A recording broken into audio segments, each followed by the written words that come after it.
E chamo ao palco o professor André Ramos, que é mestre pela UFPE e doutorando pela PUC de São Paulo, e que sempre é um showman nas suas apresentações.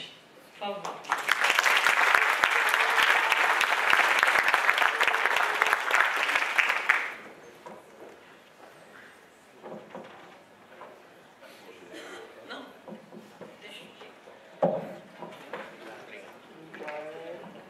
Boa tarde. Bem, eu queria inicialmente agradecer o honroso convite, mais uma vez. Estive aqui ano passado na conferência e é sempre uma honra para mim, um prazer imenso poder estar falando sobre a liberdade, principalmente para uma entidade como o EPL, que mostra como a nossa juventude, como os jovens brasileiros estão realmente já saturados com as agressões à liberdade que a gente vê cotidianamente no nosso país, e estão dispostos a fazer alguma coisa para mudar isso. Então, contem sempre comigo e obrigado, Juliano, pelo convite. É sempre uma honra estar aqui. Bem, eu hoje escolhi o seguinte tema para falar para vocês: a liberdade precisa de advogados. É claro que é um trocadilho, né? E o que me motivou a escrever, a falar sobre esse tema com vocês hoje foi um texto, daqui a pouco eu vou mencionar, que eu li há alguns meses no site do Instituto Mises Brasil, que acho que é um site que muitos de vocês, ou quase todos, devem conhecer e devem também ler cotidianamente, como eu, já há alguns anos. E esse texto me deu um insight de que existem abordagens diferentes em defesa da liberdade. E é uma opinião minha, até é um momento hoje da gente discutir, pode ser que alguém discorde de mim, teremos um momento depois para perguntas. Mas me parece que há um tempo, pelo menos no Brasil, sobretudo no Brasil, uma dessas abordagens tem prevalecido e a outra muitas vezes é esquecida. E é justamente essa segunda abordagem em defesa da liberdade que eu acho que precisa ser mais trabalhada e que eu vou tentar explicar por que eu acho isso e que abordagem é essa. Bem, vamos ver onde é que passa aqui. Bem, eu vou lançar essa pergunta logo agora, mas deixar ela para a gente responder talvez no final, né? Que é mais ou menos uma forma de eu tentar mostrar quais são essas duas abordagens diferentes em defesa da liberdade que eu acho que existem e que podem ser usadas, né? O exercício é simplesmente o seguinte: se você tem um filho e ele é advertido na escola, você recebe uma advertência da escola dizendo: olha, seu filho foi pego colando na prova, né? Para mim, que sou de Recife, a gente lá fala filando, né? Às vezes eu coloquei colando porque é uma coisa mais brasileira, porque você fala assim, filando, muita gente não ia entender. A fila, né? A cola.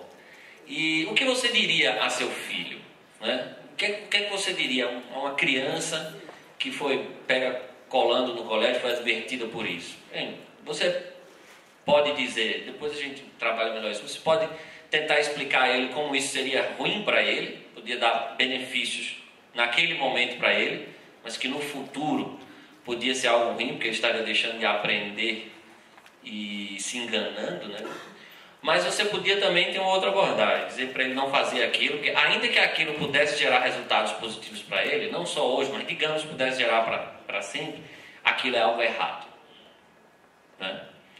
Pois bem, vamos ficar com esse exemplo e depois a gente fala mais. Bem, então o que me motivou a definir o tema dessa palestra de hoje foi esse texto. Eu não sei se muitos já leram, ou se alguém já leu. Se não, recomendo que o faça. É um texto que você lê rapidamente, mas é um texto do Robert Higgs, foi publicado em fevereiro desse ano no site do Instituto Mises Brasil, que tem o seguinte título: Defender a liberdade, porque funciona ou porque é moralmente correto, né? Então, se você voltar à pergunta que eu acabei de fazer, você vai entender o que é que eu estou querendo dizer, né? O que é que você diria ao seu filho? Que aquilo ali, que ele não fazer aquilo, porque aquilo não funciona, não vai ser útil, não vai ser eficiente para ele, não vai ser bom para ele no futuro, porque ele está deixando de aprender. Ou você vai dizer para ele não fazer aquilo porque aquilo é errado? porque aquilo é moralmente errado, né? Essas são as duas abordagens. Então, nesse texto, o Higgs, de certa forma, ele diz, olha, eu consigo identificar dois grupos de pessoas que defendem a liberdade, né? Um grupo faz isso por quê? Porque crê de forma segura de que a intervenção estatal não gera os resultados esperados e que o mercado é mais eficiente do que o Estado para o fornecimento de bens ou para a prestação de qualquer serviço, né? Então, quando você vai discutir com alguém, eu imagino que todos que estão aqui são pessoas que acreditam na liberdade, que defendem a liberdade. Pode ter vários graus, né, desde anarquistas até pessoas que aceitam ainda a presença do Estado em alguma parte. Eu não quero entrar nesse mérito. Mas sempre que você vai discutir, você se vê discutindo com alguém em defesa da liberdade, por exemplo, num assunto que você vai falar de privatizações, você vai provavelmente usar aqui argumentos. Você vai dizer, não, eu sou a favor das privatizações porque o mercado é muito melhor para fornecer esse bem ou para prestar esse serviço. E aí dá exemplos de que como a privatização de certos mercados geraram a universalização do serviço, do fornecimento de bens, a diminuição de preço, a melhora da qualidade, né? O processo concorrencial sempre tende a trazer ganhos para o consumidor e tal. Então muitas pessoas, o que move elas em defesa da liberdade é isso, é a crença de que o mercado é melhor do que o Estado, é mais eficiente do que o Estado, né? Já outras pessoas, não. Outras pessoas são muito mais movidas em defesa da liberdade por terem a convicção muito clara, também muito segura, de que o Estado é um ente ilegítimo, né? E ainda que a atuação estatal em determinada área possa gerar, vamos imaginar, resultados positivos ou resultados melhores do que seriam alcançados pelo mercado, essas pessoas vão rejeitar a atuação estatal, a intervenção estatal. Por quê? Porque acham que o Estado é um ente ilegítimo. E, basicamente, qual o principal argumento em defesa dessa ilegitimidade do Estado? O fato do Estado utilizar sistematicamente a coerção, né, contra indivíduos pacíficos, basicamente, principalmente por meio da tributação, né? Então você tem essas, digamos, duas vertentes, duas correntes, que o Higgs nesse texto chama dos consequencialistas, você pode chamar também de utilitaristas, e os deontologistas, aqueles que vão rechaçar a intervenção estatal por achar que o mercado é mais eficiente, consequentemente o Estado é menos eficiente quando atua, e outros que não, vão simplesmente rechaçar o Estado porque consideram a existência do Estado algo ilegítimo. Pois bem, então façam essa pergunta para vocês mesmos, né? Nas mais variadas hipóteses em que você deparou com uma discussão sobre a necessidade ou a intervenção estatal em uma determinada área, seja ela qual for, pense como foi que você se posicionou.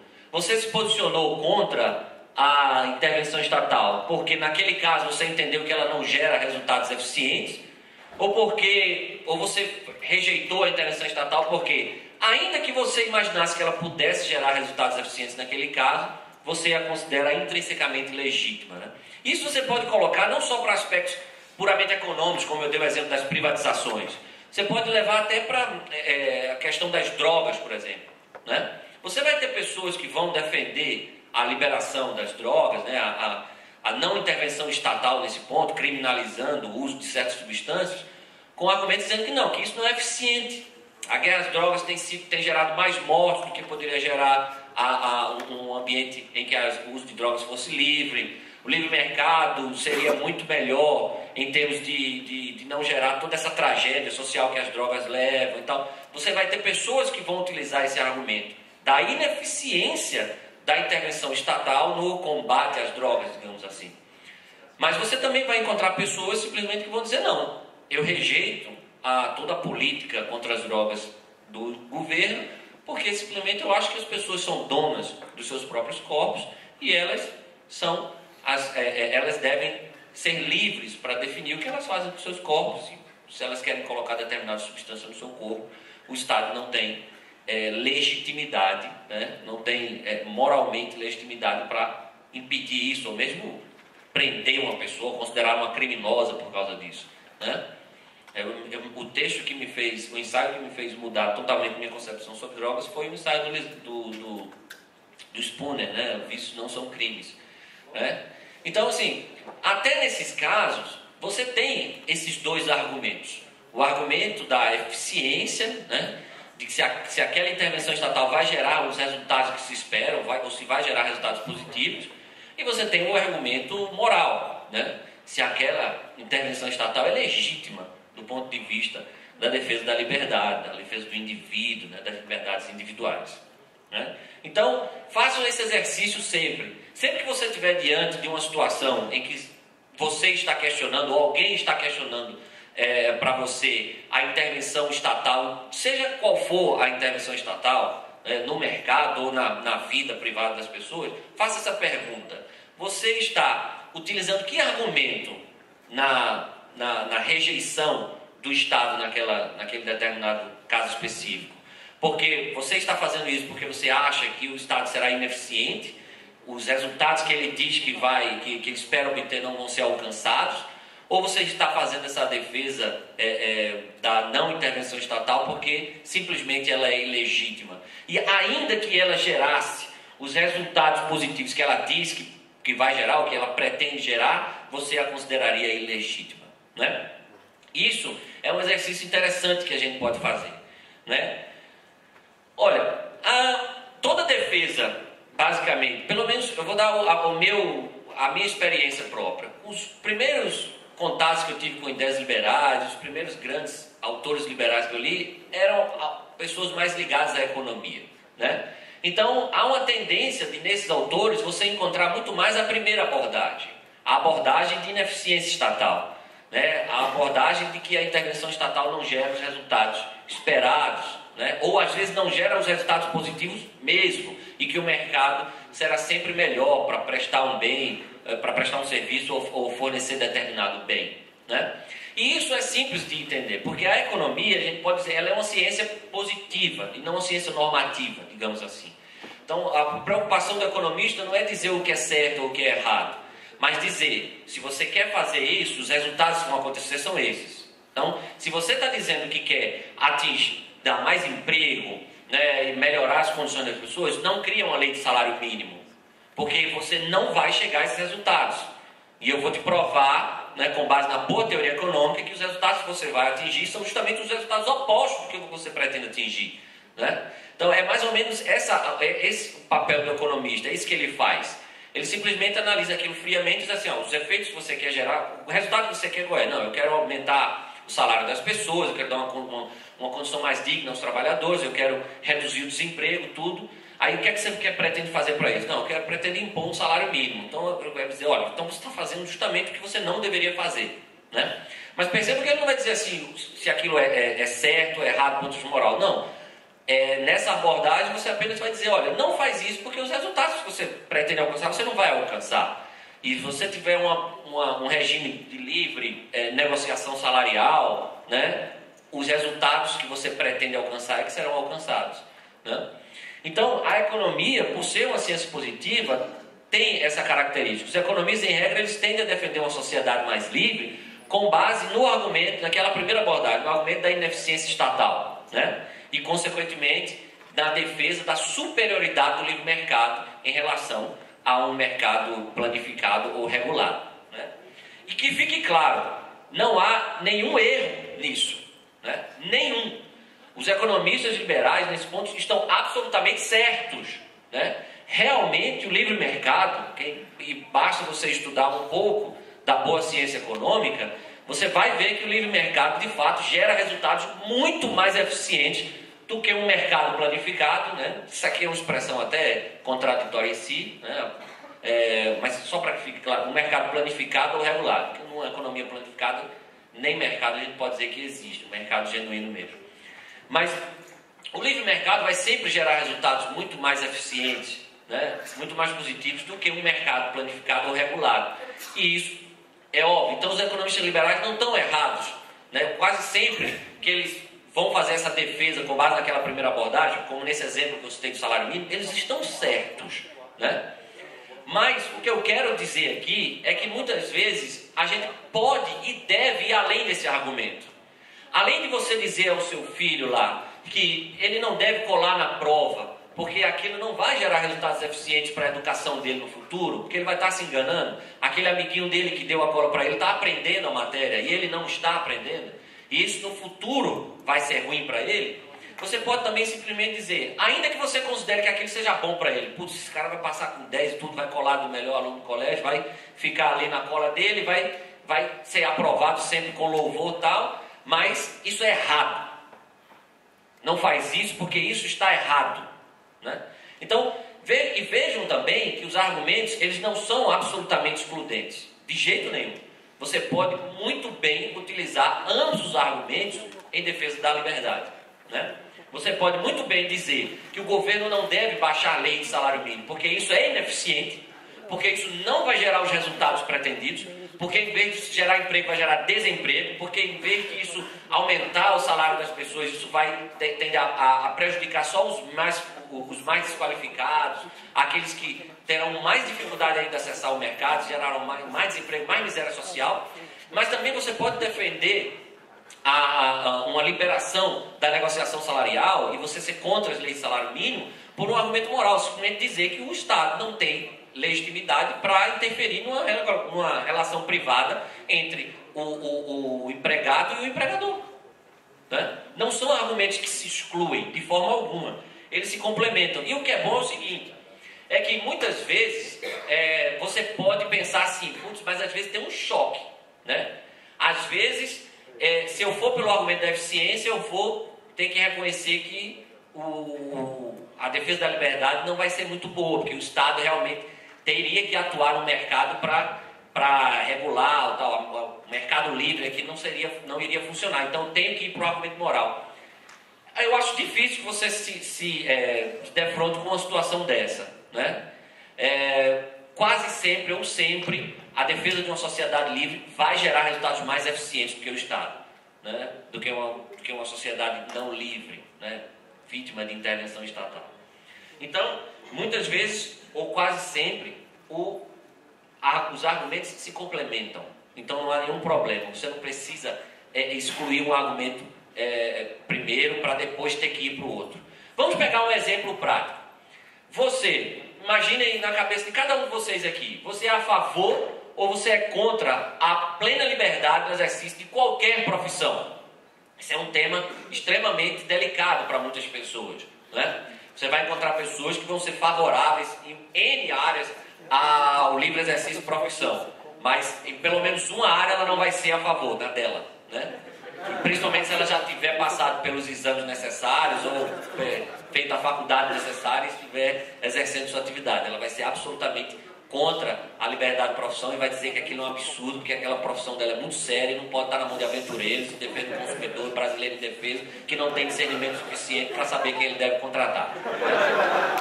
Pois bem, então, peguemos esse exemplo prático. Peguem liberdade de exercício de profissão. Eu discuto muito com colegas, eu sou advogado, né? Eu sou da área do direito. Então, quando eu sou contra a regulamentação da profissão do advogado, e principalmente contra a exigência de um exame por uma entidade monopolista da certificação dos advogados para que as pessoas exerçam a profissão, eu perco qualquer debate. Mas eu perco qualquer debate no meio do jurídico, porque eles riem da minha cara, eles dizem, isso aí é absurdo, você não tem noção do que é. Eu converso com juízes, eles dizem, André, você não tem noção do que eu vejo. Então, se com a OAB regulando já vê esses advogados sem qualificação nenhuma, imagine se não tivesse. Outros dizem assim, você vai banalizar, vai chover advogado. Sabe quantas pessoas são reprovadas por ano na OAB? São mais de 90% das pessoas que fazem. Imagine todo esse pessoal aí no mercado. Sim, eu não consigo, eu perco qualquer debate. Assim, não tem como argumentar. Por mais que eu fale que eles estão equivocados, não dá. Eu não consegui até hoje convencer ninguém nessas rodas de debate de que a ausência a regulamentação da profissão do advogado, entregando essa certificação da advocacia a uma entidade monopolista que ainda faz um exame para permitir que as pessoas exerçam a profissão é errada. As pessoas têm que passar 5 anos. Eu tento explicar, eu tive alunos já, pessoas humildes, que começaram a fazer uma faculdade de Direito e que já no segundo, terceiro período, tipo, porque tem um pai que é advogado na área há muito tempo, ou porque trabalhou num cartório, ou trabalhou num fórum, sabe tudo daquela matéria, já podia estar oferecendo seu serviço no mercado para pessoas por preços baixos, e são obrigadas a fazer 5 anos de faculdade, estudando matérias que elas não querem nunca trabalhar na vida, pagando caro por uma faculdade, às vezes, tudo só para ter o direito de daqui a 5 anos exercer a profissão, sabe? Por mais que você tente explicar às pessoas que isso é errado, elas não conseguem se convencer, porque elas vão no argumento da eficiência e elas acham que esse argumento é suficiente. Eu, até hoje, não consegui obter sucesso na defesa do argumento também da ineficiência, porque eu tenho como provar que essa certificação estatal monopolista da advocacia, ela gera resultados horríveis. Eu tenho como provar que aquele juiz que estava dizendo, André, se você não sabe as pérolas que eu recebo, imagine se não tivesse. Eu tenho como provar ele que se não tivesse o AB, não teriam aquelas pérolas. Porque existiria uma certificação privada, existiam certificadores privados concorrendo, a quantidade de advogados tenderia a diminuir, não a aumentar. Eu tenho como argumentar economicamente nesse sentido. Porque o exercício da profissão de advogado se tornaria, o serviço, muitos se tornariam baratos e ela não seria muito atrativa para muitos advogados. Então isso tenderia no médio ou longo prazo até a diminuir. Mas eu não considero muito preparado para defender esses argumentos. Então eu prefiro sempre nessas discussões focar no argumento moral. Né? Eu digo, olha, você não tem o direito de dizer se José vai contratar João para defender ele numa causa judicial. Você não tem o direito de proibir uma pessoa de exercer atividade profissional e nem proibir a outra de contratar aquela pessoa para defendê-la. E para mim o argumento moral nesse caso é tão óbvio. Né? Mas, né? Então, pegamos outro exemplo, táxi. Você vai dizer assim, você é a favor ou é contra o Estado regular táxi? Dizer quem é que pode ser taxista e quem não pode. Sempre que eu pego táxi, eu peguei agora que confio mais cedo, eu pergunto ao cara quanto é um alvará naquela cidade. Nas capitais brasileiras, assim, eu não encontrei lugar que fosse mais barato que 80 mil reais. Né? Um alvará, e eles têm que furar fila, eles compram isso por fora, tal, porque tem um cara que tem um alvará lá, está há muito tempo em casa só vivendo da venda desses alvarás, ou aluguel, sei lá como é que eles fazem. Existe um mercado todo por conta desses alvarás, dessas licenças para você ser taxista. Né? Então o cara, além do custo que ele tem que ter o carro, tal, ele tem que pagar para o governo, tem que ter se submete a isso. E você vai conversar com as pessoas, por que você acha que isso não deve existir? Se você for conversar, por exemplo, eu fico imaginando eu numa roda com Leandro Roque, Fernando Quioca, né, e a outra pessoa que daqui a pouco eu digo quem é. Eu vou conversar com o Leandro ele vai me explicar por A mais B, da forma mais brilhante possível, como ele sempre faz, que não se deve, o Estado não deve regular esse mercado de táxi, dizer quem pode ser taxista ou não, porque quando ele fizer isso, ele vai ter que impor uma tarifa com preço, então você não vai ter a livre informação de preços, isso vai impedir o cálculo econômico, geralmente então as pessoas vão pagar mais caro por um serviço que elas prestariam se isso fosse livre. Ele vai dizer também que tem um problema da informação, que Hayek muito bem explicou, e os Estados burocratas nunca vão saber perfeitamente qual é a real necessidade de táxi nessa localidade, naquela, então eles sempre vão errar o número de táxis que deve ter numa região, e por isso uma região vai ficar mais bem atendida, outra não, por isso às vezes você vai passar meia hora na rua esperando um táxi, ele não vai aparecer, porque os burocratas nunca vão conseguir. Ele vai dar argumentos assim, muito sólidos, muito convincentes de que a regulação estatal não deve existir, porque isso vai gerar resultados ruins. Já se eu for depois virar para o Fernando, qual é a sua opinião? O Fernando vai dar uma voadora no meu peito e vai simplesmente dizer assim, o seu socialista miserável, você não pode fazer isso porque você não pode dizer quem é que pode contratar alguém. O Estado não tem o direito de dizer que aquele cara que tem um carro não pode pegar, dar carona aos outros cobrando um preço por isso, e as outras pessoas têm o direito de pegar carona pagando por aquilo. Né? Aí, só que na mesa também tem uma outra pessoa, o Mito, que infelizmente não pôde estar aqui, o Mito Paulo Cobos.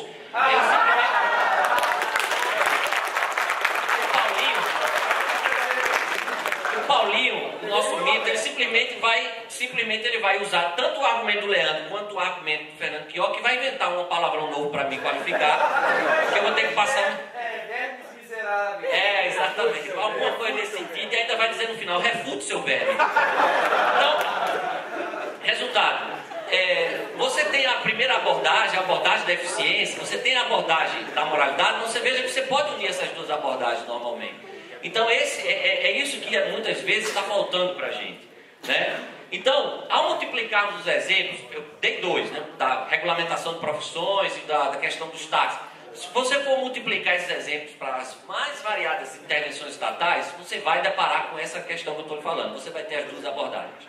Você vai poder abordar pela não intervenção estatal com base na ineficiência, de que ela não vai gerar os resultados esperados, que o mercado vai conseguir fazer aquilo melhor, de forma mais... Mas você também vai ter o argumento moral, o argumento ético. Você vai dizer, ainda que aquela pessoa não se convença do primeiro, que ela diga, não convenci desse negócio seu não, viu? É melhor realmente regular táxi, seria muita bagunça, teria táxi aí operando sem as condições necessárias de segurança, as pessoas estariam sujeitas, eram complicados, tem gente que não tem o discernimento necessário, então precisa realmente ter o controle. Muitas pessoas, vocês sabem disso, elas não se convenceriam da primeira argumentação. Você tem a segunda argumentação, você simplesmente pode dizer, mas vem cá, você acha legítimo se eu tenho um carro? Eu comprei o carro com meu dinheiro, o carro é meu, eu quero sair às ruas e pessoas que querem se deslocar, eu quero oferecer a elas esse transporte e cobrar delas um valor por isso. Elas vão entrar no meu carro se elas quiserem, elas vão aceitar o preço que eu estou cobrando se elas quiserem, né? Nem se preocupe em defender que isso geraria melhor serviço, porque teria concorrência e tal, simplesmente um argumento da moralidade. Então, se você multiplicar vários exemplos que você puder imaginar, você vai ter sempre essas duas abordagens possíveis, né? Tanto a defesa da liberdade pode ser feita tanto com base no argumento da eficiência quanto no argumento da moralidade. E eu me arrisco a dizer que nos dois casos sempre a defesa de uma sociedade mais livre será o melhor caminho. Então,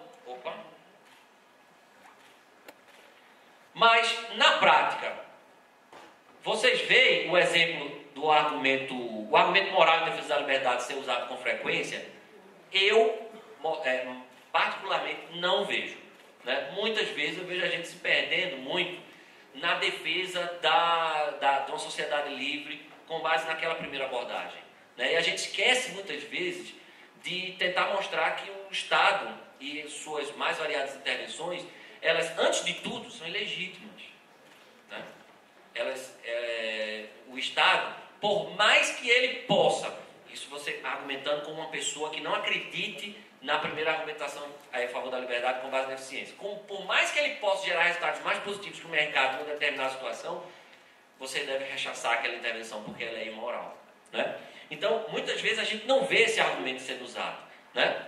Então, por que isso acontece? Por causa daquela tradição que eu acho que a gente tem de focar a defesa da liberdade com base no argumento econômico, né?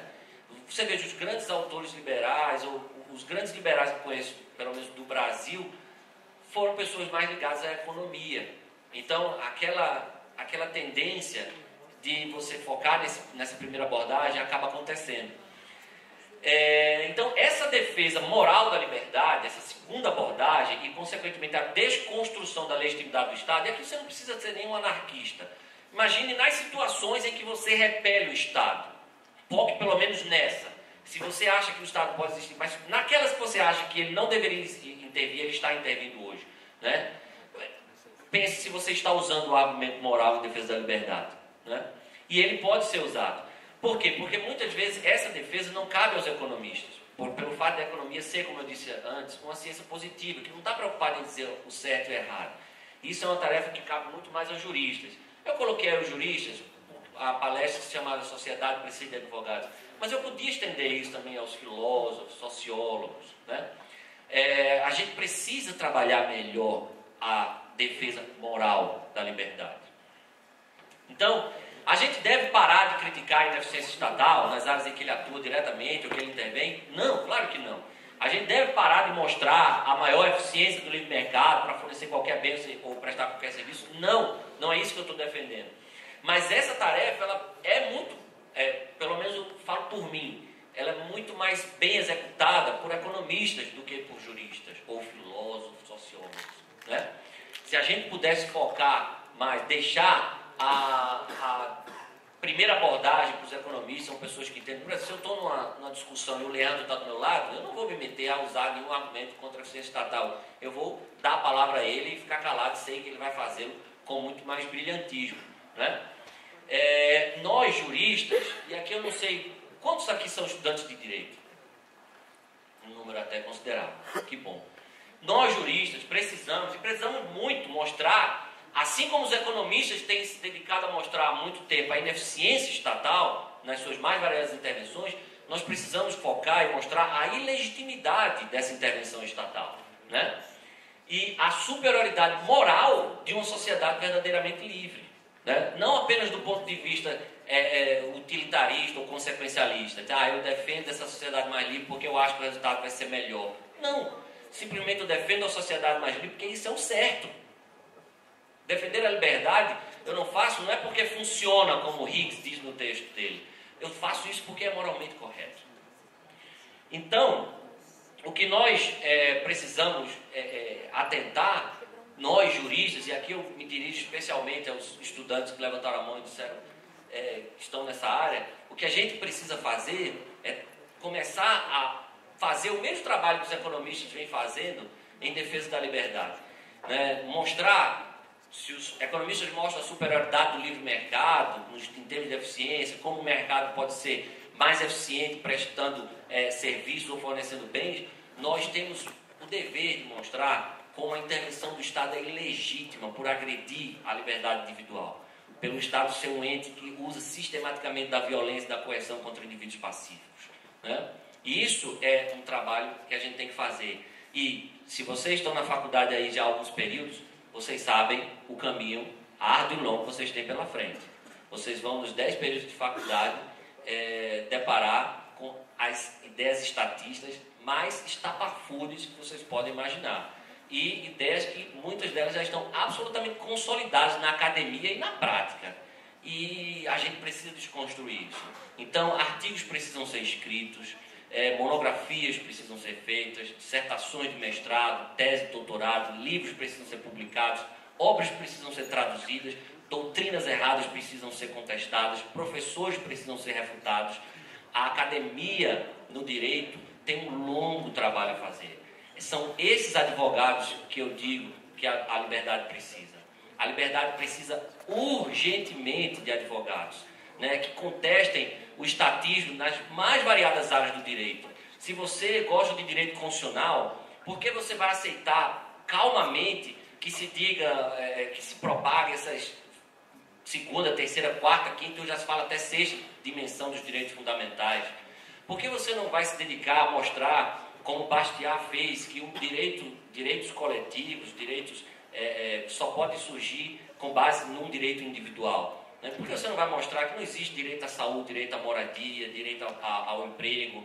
Porque para você garantir, para o Estado garantir isso, ele tem que violar necessariamente os direitos de primeira geração, que são genuínos direitos, a liberdade, a propriedade e a vida. Se você está no direito administrativo, por que você vai aceitar mansamente essa ideia de que o interesse público é superior ao interesse privado? As maiores justificativas estapafúrdias da desapropriação e o discurso contra a propriedade privada. Se você está no direito penal, por que você vai aceitar mansamente e calmamente toda a defesa dos crimes sem vítima e esse absurdo que são esses crimes contra a honra, como a gente viu agora o caso do Daniel Fraga, né? Se você gosta do direito ambiental, por que você não se dedica a mostrar como o Estado é o maior violador do meio ambiente e como as sociedades coletivistas do século passado foram as maiores degradadoras do meio ambiente e que, portanto, a defesa da propriedade privada é a forma mais justa e ética de você... e até eficiente também, né? Mas eu quero focar nesse argumento por um ambiente mais equilibrado. Se você é do direito privado, como eu sou, cadê você defendendo a liberdade contratual? Até quando a gente vai aceitar as ideias do dirigismo contratual, que tem se propagado aí no direito do consumidor, no direito civil, invadindo até a minha querida área, o direito empresarial, dizendo que as partes não têm mais toda aquela liberdade de contratar que tinham, né? E hoje o Estado intervém nos contratos das formas mais absurdas possíveis. E eu podia me estender aqui dando vários exemplos, gente. Então, os estudantes de direito e todos aqueles que já estão formados, advogados, a gente tem um trabalho muito longo a fazer. A gente precisa desconstruir a legitimidade da intervenção estatal nas mais variadas áreas. E muitas vezes a gente está se perdendo no argumento da eficiência. Argumento de que o Estado seria ineficiente para fazer aquilo, o mercado seria melhor. Não, a gente tem muitas vezes que usar o argumento moral mesmo. Dizer simplesmente que o Estado não deve intervir naquela área, porque isso é errado. Nós não devemos chegar para a nossa filha e dizer não cole, porque isso vai ser ruim para você no futuro. Nós Nós devemos chegar para a nossa filha e dizer, não colhe porque isso é errado, porque isso é feio, se ela entender melhor assim. Né? Então está na hora de a gente, no direito, começar a trabalhar melhor esse argumento moral em defesa da liberdade. Né? Tem um vídeo no YouTube, que o Juliano, acho que traduziu para o portal Libertarianismo, que é de um repórter entrevistando um senador americano, em que ele começa a dizer assim, quer dizer que eu posso roubar sua carteira agora, pegar seu dinheiro? Ele diz, não, mas e se eu juntar uma série de outras pessoas e a gente deliberar e a gente votar que tem que tirar o dinheiro da sua carteira? Ele diz, não, você não pode fazer isso. Então a gente não pode fazer, então eu não posso delegar a um grupo de pessoas um direito que eu não tenho. Ele disse, então por que a gente pode, por meio da Constituição, dizer que o Estado pode tributar? E o cara fica absolutamente sem resposta, né? Então você não vai criticar a tributação porque isso diminui o poder de compra das pessoas, ou porque desincentiva os empreendedores, ou porque isso tira a riqueza dos empresários que podiam estar reinvestindo, porque o Estado é ineficiente no gasto público, e você acha que, e ainda tem gente que acha que pode melhorar o gasto público, né? Então, não, simplesmente ele focou num argumento moral. Ele disse, simplesmente, você não tem o direito de tributar porque pessoas não podem conceder aumento abstrato, um direito que elas individualmente não têm.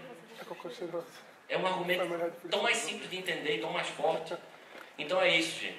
O que eu queria dizer a vocês era isso, que a gente tem um caminho longo pela frente, principalmente vocês, futuros juristas, né, em defesa da liberdade, em defesa desse argumento moral em prol da liberdade. Né? A liberdade, como eu disse no texto, precisa de advogados. Vocês precisam perguntar a vocês mesmos se vocês vão assumir essa causa. Muito obrigado.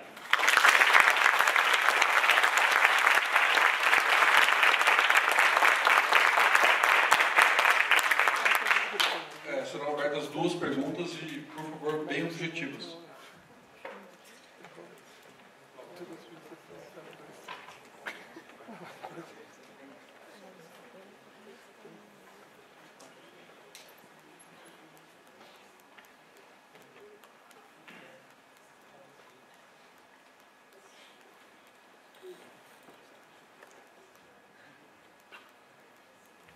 Obrigado. André, parabéns pela palestra. Eu concordo com o seu ponto de vista, eu concordo, na verdade, com o conteúdo da sua palestra, em princípio, mas eu acho que eu gosto de esticar um pouco mais a abrangência dela. Você falou 2 coisas. Você fala que nós precisamos fazer uma defesa mais moral do liberalismo, e com isso eu concordo, mas também você parece reduzir a moralidade à não agressão, e com isso eu discordo. Eu discordo porque as pessoas têm vários valores morais que vão além da não agressão, que seria a paz. Elas têm valores morais como amor, generosidade, caridade, santidade, dignidade. E fazer uma defesa moral do mercado, para mim, é fazer uma defesa de que o mercado ele ajuda as pessoas a melhorar a sua moralidade em vários níveis e dimensões. Então, quando a gente olha, por exemplo, para os liberais mais bem-sucedidos do século XX, e o próprio Mises, né, que é o instituto do artigo que você falou, ele mesmo diz que tentar reduzir a economia, ou a ética, ou a ordem social, na verdade, né, apenas algum valor absoluto é problemático, as pessoas têm valores diferentes e as pessoas colocam esses valores em conflitos. E para ele, a solução para isso, a economia era uma solução para isso, porque dizia que através da grande cooperação social do mercado, as pessoas conseguem realizar os seus valores de uma forma melhor do que através do conflito, né? Mesmo que os valores sejam díspares ou sejam incomensuráveis. E aí eu fico pensando se, na verdade, quando a gente quer fazer uma defesa moral, se a gente não deve ir além exatamente da não agressão. E eu digo isso não apenas por alguns problemas práticos, na verdade, alguns problemas filosóficos, né? Eu sou um pouco mais haeckiano, eu acho que reduzir a moral a uma... Perdão.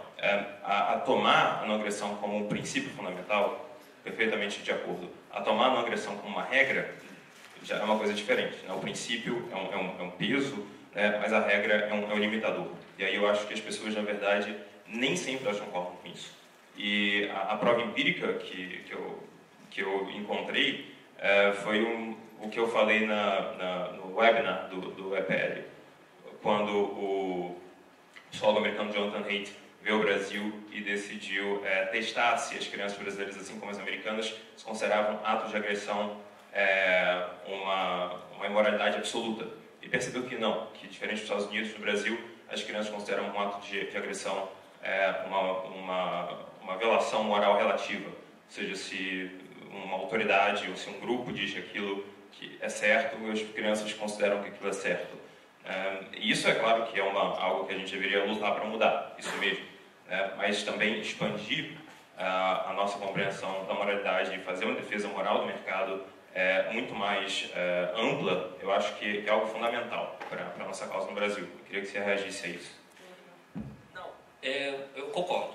Eu acho que eu foquei mais nesse ponto, até pelo tempo, né? Acho que eu não queria me estender muito nesse ponto. Eu queria mais focar na questão da necessidade de defender um discurso moral em favor da liberdade, mas não reduzindo, sem dúvida, o meu conceito de moralidade, embora eu acredite no princípio da não agressão e acho até que ele pode ser elevado a uma condição de princípio fundamental ou universal, mas isso a gente levaria bem mais tempo discutindo, sem dúvida. Mas eu acho assim que qualquer outro padrão de moralidade que a gente for usar, você falou, não agressão não é uma, você falou, sei lá, a paz, o amor, em qualquer uma delas eu vou rechaçar o Estado também.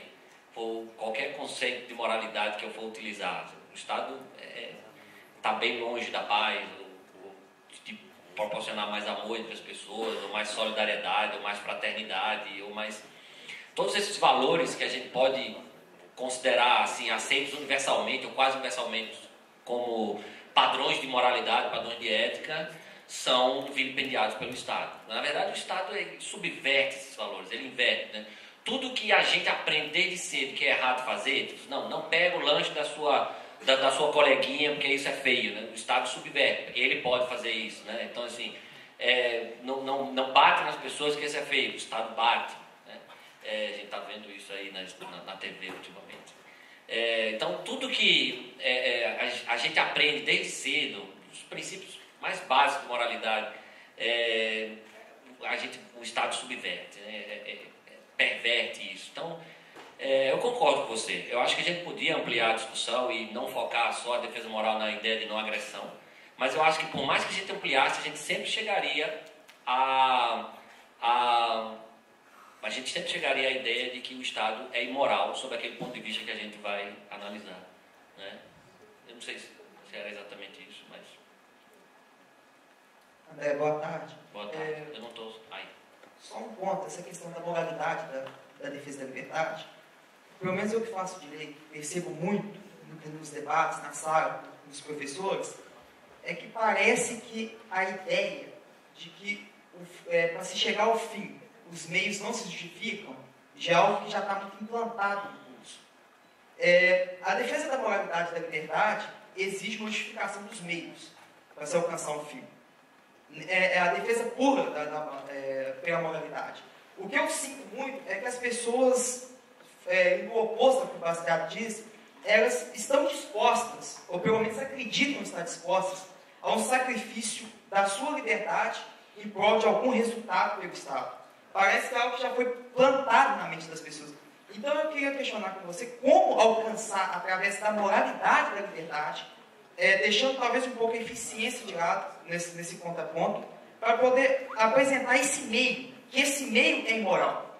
Eu acho que o X da questão, onde eu encontro muita resistência no curso de direito, é exatamente esse meio, que é o sacrifício da liberdade, talvez pela segurança e por determinado resultado.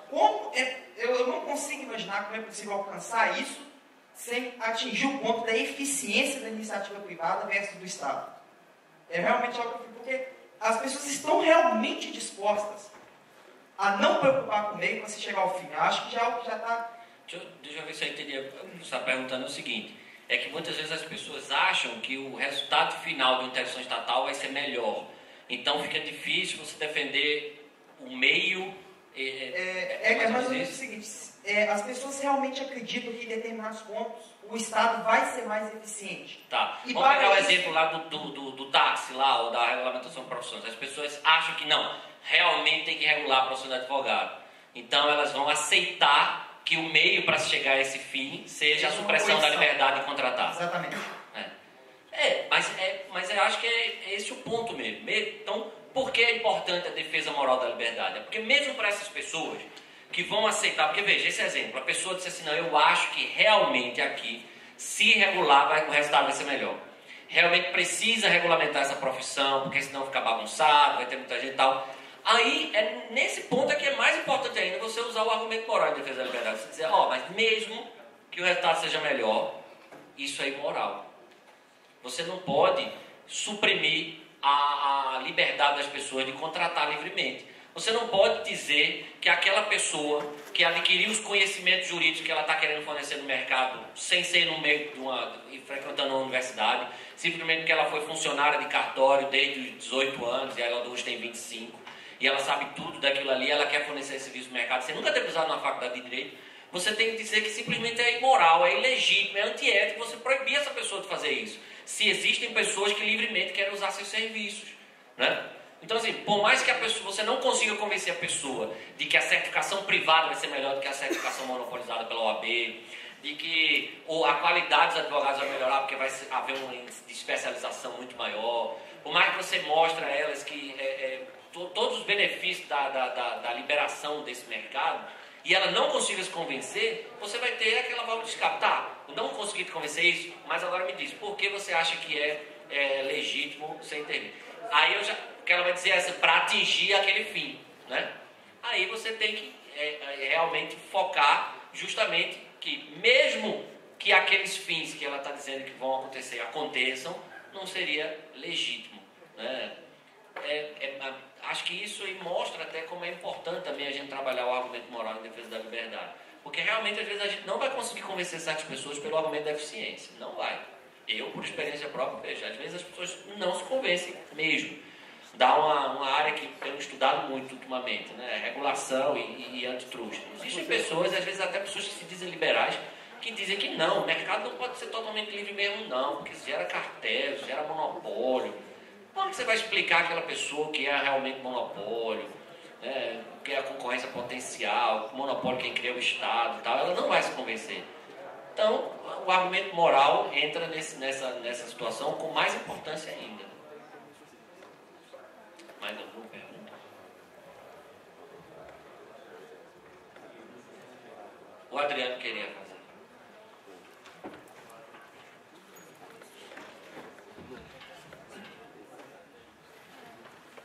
Eu acho a situação das faculdades, das universidades de direito muito triste. Crítica, muito.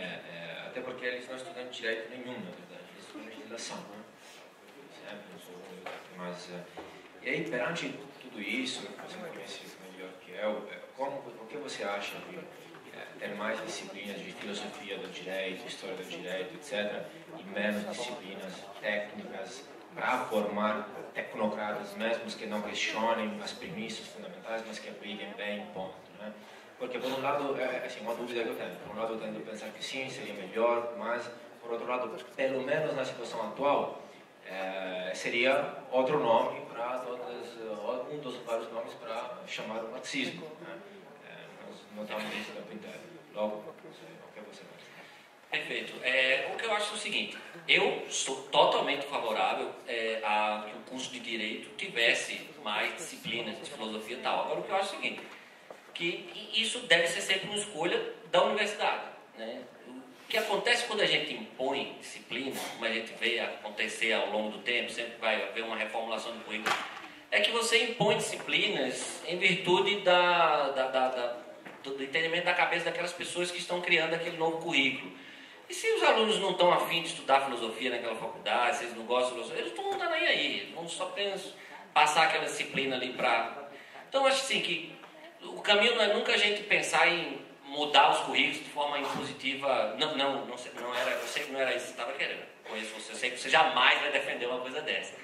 Mas, não, vamos mudar o curso de Direito, ter mais disciplinas e tal. Eu acho, se eu fosse dono de uma faculdade, minha faculdade seria assim. Sem dúvida. Se eu fosse dono de uma faculdade, ou se eu fosse um dia montar um curso, um instituto, alguma coisa, eu me preocuparia muito menos com as matérias técnicas, o aluno saber lá qual é o prazo da uso capião extraordinária e diferenciado da uso capião ordinária, né?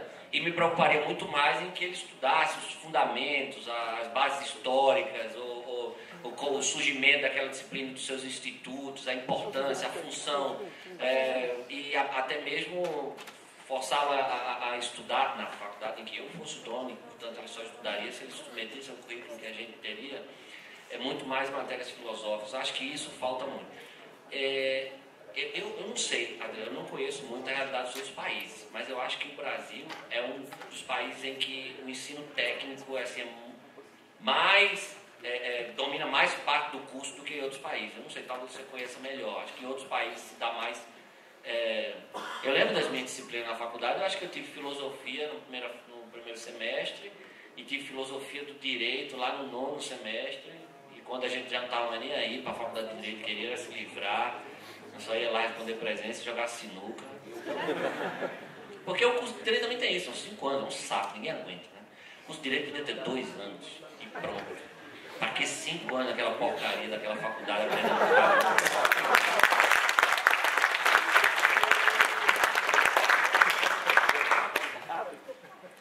Bem, pessoal, muitíssimo obrigado e mais uma vez foi uma honra e um prazer imenso poder estar aqui dividindo esse momento com vocês.